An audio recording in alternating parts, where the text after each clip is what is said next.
ভারতবর্ষ মানে কোনো আর্ট পেপারে আঁকা জল রঙের মানচিত্র নয়। ভারতবর্ষ মানে হর্ষবর্ধন কিংবা বাবরের বিজয় বার্তা নয়। ভারতবর্ষ মানে বিজয় সিংহের সিংহল জয়ের ফ্যাসিস্ট গৌরব গাথা নয়।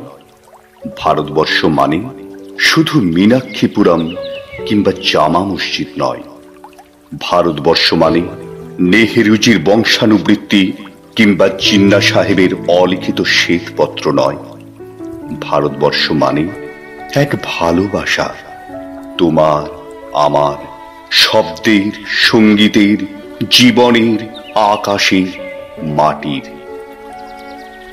আমাদের প্রাইমারি স্কুলের কলুখা সাহেব সাদা দাড়ি, মাথায় ফেজ ড্রিল করাতেন আমাদের। ডান বাম, ডান বাম সস্নেহে সতর্ক করতেন। বাবা সকল পার হাত মিলিয়ে মিলিয়ে ফেলো। কলুখা সাহেবের গোরের মাটিতে ফেরেশতার হাসি ভারতবর্ষের চেরাগ হয়ে জ্বলছে। বদ্রু মিয়া তার হাতের কর্ণিকে শিব মন্দিরের গায়ে কত ফুল কাটা, তার জোগাড়ে হয়ে মশলা মাখছে ঈশান বাউরি।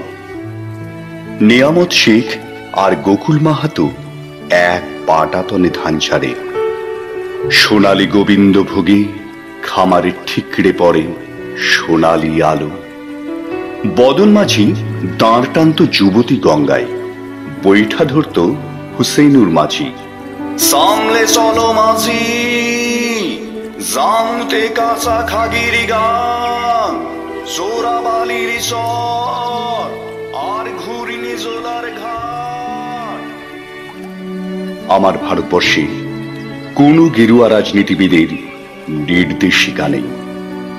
সেখানে সংহিতা হাদিসা ছাড়াই কোজাগরি চাঁদের অকৃপণ আলো পড়ে ঈদগার উপর, আর রংজানি চাঁদ তুলসী মঞ্চের গায়ে পূর্ণ আলো দেয়।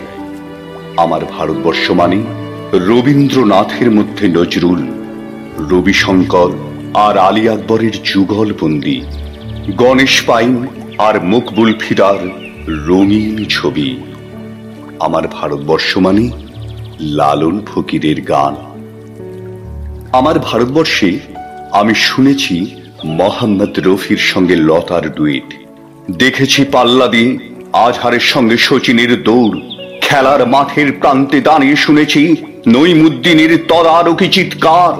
বিজয়ন, আকিল, কুলজিৎ, বাইচুং, মাঠটা বড় কর, মাঠটাকে বড় কর, মাঠটাকে বড় কর। দিন দিন ছোট হয়ে যাচ্ছে, মাঠটাকে বড় করা দরকার, আরো অনেক অনেক বড়।